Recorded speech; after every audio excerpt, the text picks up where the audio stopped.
Allora, buonasera, riprende la seconda parte, riprendiamo dall'intervento del dottor Righetti che ha citato la 502, non tutti conoscono questa legge, chi è all'interno del settore la conosce meglio, bene, la 502 del 1992, ci vuole spiegare brevemente qual era il contenuto di questa legge che secondo il dottor Righetti ha stravolto la 833 del 78, che poi è all'interno dell'833 del 78 che è stata recepita proprio la legge Basaglia, no? Perché la legge Basaglia ha avuto una durata molto bassa perché poi dopo è stata ripresa nella 833 del 78. Allora, dottor Righetti, se ci vuole spiegare brevemente la legge, della 502 del 92. La legge 502 del 92 è l'attentato distruttivo alla legge 833, cioè alla prima legge in Italia su cui è costituito il Servizio Sanitario Nazionale, basato su una sola parola che si chiama prevenzione, primaria, secondaria e terziaria, articolata in un modo molto consistente e molto approfondito dal punto di vista scientifico e dal punto di vista delle possibilità, ma soprattutto garante di un processo di egualizzazione della salute e di possibilità che la salute diventi anche un fattore produttivo e di sviluppo locale. Questa era la legge 833. Nel 1992 il liberale, che non mi ricordo più come si chiamava, il ministro altissimo, no, non era lui. No, non era altissimo. De Lorenzo, l'ho rimosso purtroppo perché non sono andato a trovarlo in carcere dove lui poi è finito perché gli hanno trovato quei 6 miliardi di lire nascosti. Bene, lui d'accordo insieme ai suoi consimili è riuscito a fare passare questa legge fra la timidezza delle sinistre, devo dire, che si chiama 502, che trasforma il Servizio Sanitario Nazionale in un'azienda che produce e quindi produce e paga le prestazioni e incassa dal prodotto che vende. Quindi un'azienda, compro, tu vendi, io accredito, tu compri, io vendo, e tutta questa esercizio divertente che i medici che sono i più, come si chiama, i più golosi di soldi che possono esistere.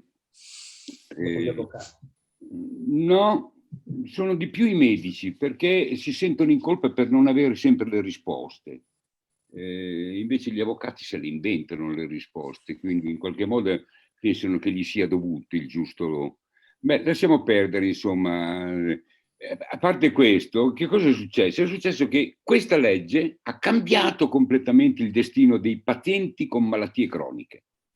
Perché? Perché sono pazienti in cui non c'è la cura per farli guarire. C'è la cura per farli stare con una qualità di vita buona, a volte migliore di quelli dei curanti, ma di fatto non abbiamo ancora le conoscenze per guarire le malattie croniche. Si sta parlando del 70% delle situazioni di sofferenza e di malattia delle persone. Va bene? Non è che sto parlando. E l'ospedale, secondo quella favola della 502, doveva diventare l'ospedale per acuti. E quindi soltanto gli acuti in periodi brevi e poi uscivano fuori e fuori cosa c'era? Niente. Perché? Perché tutti quanti i soldi sono stati riversati sugli ospedali e con lo scherzetto degli accreditamenti sono stati spostati anche sugli investimenti privati.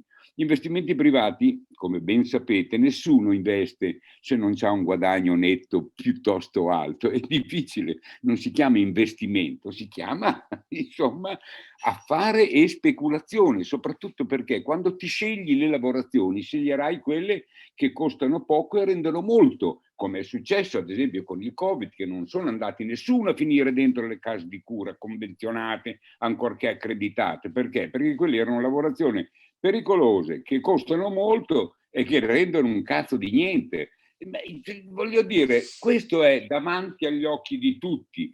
Poi il modo con cui queste cose sono state oscurate è stato dovuto al fatto che tutti quanti si sono dagli anni 90 molto rassegnati, all'inizio erano persino entusiasti di questo sogno che tutti stavamo diventando grandi consumatori ricchi e grassi. Quindi non è che, voglio dire, ci siamo tutti molto traviati, perché questi antichi che sono rimasti ancora qui a raccontare queste cose. Lì è il punto in cui nasce il terzo settore, come ho detto, che il terzo settore richiama una cosa piuttosto interessante che era stata buttata fuori. Cioè, l'ospedale diventa l'ospedale per acuti.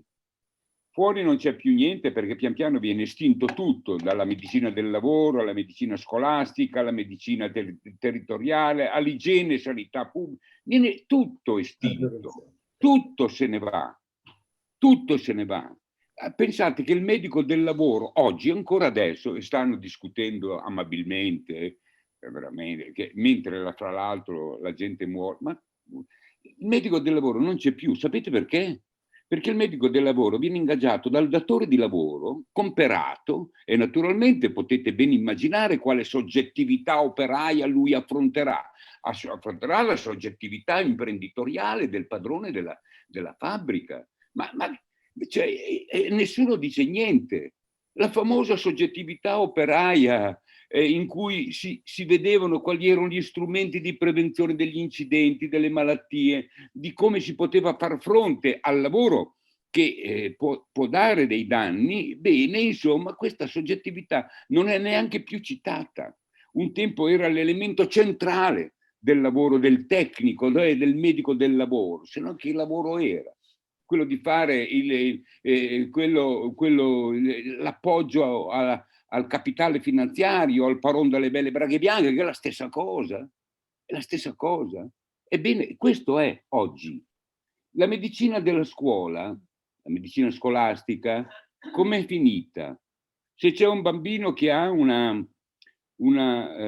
disturbo dello sviluppo, pervasivo magari, beh, basta che vada a farsi fare da un centro privato la certificazione che è dislessico, che ha insomma la sua diagnosi, che la paga, va a fare la sua diagnosi e gli viene dato il bonus etichettante, per cui noi abbiamo non ci sono più.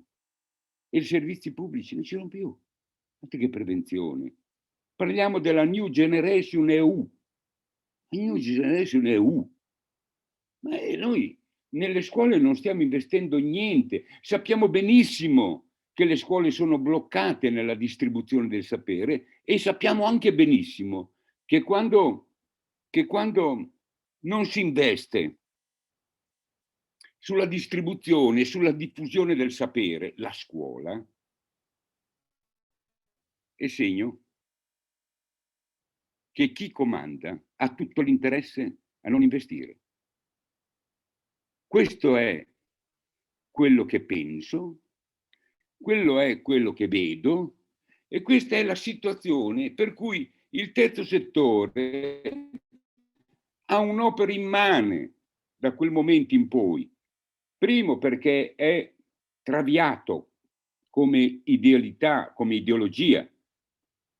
Perché? Perché riceve dall'ospedale per acuti tutte le persone con problemi sociosanitari, dove per sociosanitari si intende quei problemi di malattie croniche non risolvibili e non guaribili, con comprensivo anche di fragilità e di necessità assolute di protezione sociale. Cioè bisogni quindi assolutamente non separabili, questi sono sanitari e questi sono sociali, bagianate, che sapevano anche i greci dal tempo di Pericle, no? Noi li abbiamo separati per fare due mercati distinti, da una parte il mercato delle prestazioni sanitarie e dall'altro il mercato delle prestazioni private, sociali. Questa è la cosa che Allora, il terzo settore ha preso in mano questo problema, l'ha preso in mano in un modo sempre più attento, anche con alcune deviazioni ideologiche. Perché? Perché la solidarietà, c'è la legge sul terzo settore che è quella sul volontariato. Allora va benissimo il volontariato, va benissimo la solidarietà, va ricordato però che per il nostro patto costituzionale prevede che la solidarietà sia un dovere di ogni cittadino. Noi questa cosa qui dell'unione fra laici e cattolici l'hanno già fatta Dossetti, Moro, Togliatti, l'hanno già fatta. E su quella avevano pensato e sognato che noi potessimo vivere. Siamo noi che siamo tornati a immaginare che debbano essere separati questi due mondi. Per cui da un lato c'è il mondo della solidarietà e dall'altro invece c'è il mondo degli affari. Ma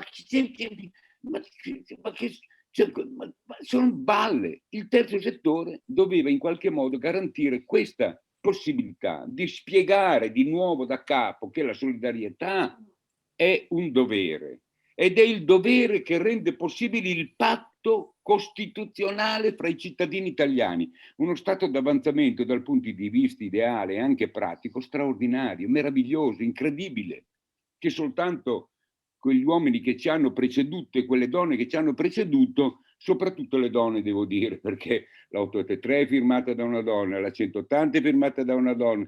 Lasciamo perdere, questo è un altro ragionamento al femminile che mi piacerebbe fare con calma, però rimane di fatto che noi abbiamo questa vicenda. Questa vicenda è quella che ci ha permesso di, come dire, di chiudere i manicomi, di chiudere i befrotrofi e di immaginare che possa esistere un'alternativa possibile continuamente al bisogno legittimo di istituzioni che le famiglie che non hanno possibilità di sopperire a come seguire il proprio anziano o come seguire il proprio familiare con una malattia cronica, ecco, è chiaro che hanno bisogno di immaginare che esiste un'alternativa a metterlo dentro una struttura protetta o dentro una casa di riposo, ma anche lì siamo nel problema. Qual è il problema?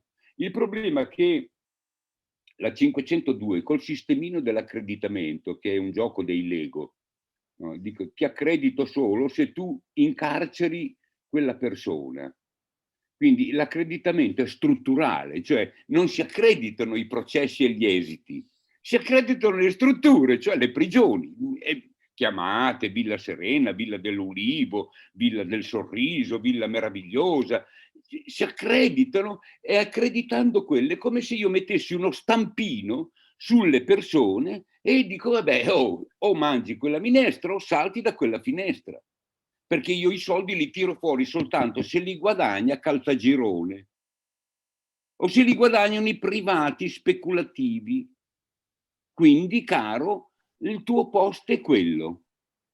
Questo è quello che noi viviamo adesso, fra il silenzio generale di tutti, che nessuno s'azzarda, soltanto un cattolico, che è Monsignor Paglia, il vescovo Paglia, che ha fatto una strana, meravigliosa, incredibile, anche coraggiosa relazione sulla necessità di modificare il nostro modello delle RSA, delle strutture protette, di cercare di modificarlo perché quel modello prosciuga le forze della coesione sociale. Geniale. Che ce lo dovesse venire a dire un vescovo, che noi abbiamo passato tutta la nostra vita a cercare di farlo, oltre che di dirlo, è questo che un po' mi dispiace, ma in fondo mi piace, perché ripercorre una metafora antica, quella dell'unione fra laici e cattolici, nel costruire un mondo che verrà, nel costruire un mondo che è possibile, perché lì vanno cambiati gli uomini e noi siamo ancora lì. Adesso di nuovo dobbiamo riproporci questo tema e non è un fatto discorsivo, è un fatto urgente. È un fatto urgente perché questa volta ne va di mezzo la nostra possibile prognosi dei normali, non di quelli che sono vecchi o bavosi o malati di una malattia cronica. No, ci andiamo di mezzo a tutti, soprattutto i giovani. Non sappiamo, quindi abbiamo bisogno della ragione oggettiva. non della ragione soggettiva. La ragione soggettiva ci è servita per guadagnarci questi grassopingue che noi abbiamo, ma la ragione soggettiva non ci risolverà i problemi che avranno i nostri figli, i nostri nipoti e noi stessi oggi. La ragione oggettiva è quella che si occupa del destino delle relazioni umane, si occupa dell'ambiente, si occupa delle classi sociali, si occupa dell'uguaglianza, o per carità. Questo è. E questo è quello di cui noi oggi abbiamo bisogno. E già sentiamo invece dire che nel 2030, forse nel 2035, anzi no, sarebbe meglio il 2050, quando non ci siamo più nessuno, e naturalmente vuol dire, come dire, vai avanti te che mi viene da ridere, si comincerà forse a fare la transizione ecologica e tutte queste cose indispensabili per la nostra sopravvivenza su questo pianeta. Per cui io non credo che sia possibile oggi parlare senza citare queste cose. E la storia di queste cose è una storia chiara, distinta, precisa, dentro la quale le cose che potevano essere fatte non sono state fatte, ma sono state osteggiate. Esistono nei percorsi storici anche le sconfitte. Molto sinceramente, noi, quelli che hanno costruito o hanno lavorato per la 833, per la 180, siamo stati duramente sconfitti. Ma non è che siamo ancora qui a protestare le stesse cose, quasi un po' più urgenti di prima, Ma questo è il tema. Allora, su questo tema ci si deve dare dei metodi. Da molti anni, molti di noi, io sicuramente, insomma, andiamo dicendo, guardate, un metodo ci sarebbe. Proviamo a pensare alla personalizzazione dell'ambiente, alla personalizzazione delle azioni degli uomini e alla personalizzazione delle cure. Proviamo a pensare a questa vicenda, perché questa vicenda si è dimostrata straordinariamente efficace.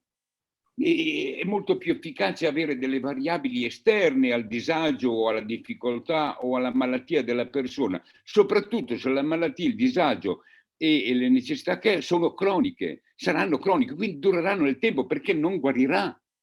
Non è che improvvisamente diventerà il principe di Montenevoso, non guarirà. Ma cosa c'entra se non guarirà? Anch'io non guarirò. Però la qualità della vita la posso avere. E allora qual è il tema? È chiaro che il tema deve essere esterno e quindi le variabili che noi vogliamo raggiungere come obiettivo non sono soltanto di carattere, diciamo così, sociosanitario, non sono quale miglior farmaco, quale migliore cura terapica, quale miglior percorso, non sono solo quello, sono anche la possibilità che lui possa esercitare i suoi diritti. A cosa? Al lavoro, alla casa e all'affettività. L'affettività e anche la socialità, ovviamente. È una metafora questa, certo che è una metafora, ma una è il primo articolo della Costituzione. L'altro è sparso in tutte le parti della nostra Costituzione. Il terzo è lo spirito della Costituzione, perché il terzo, sapete cos'è? È la fraternità. E i primi due sono la libertà e l'egalité, detti in un altro modo. Perché? Perché c'è libertà senza lavoro, senza possibilità di lavorare. L'abbiamo messo nel nostro primo articolo della Costituzione perché?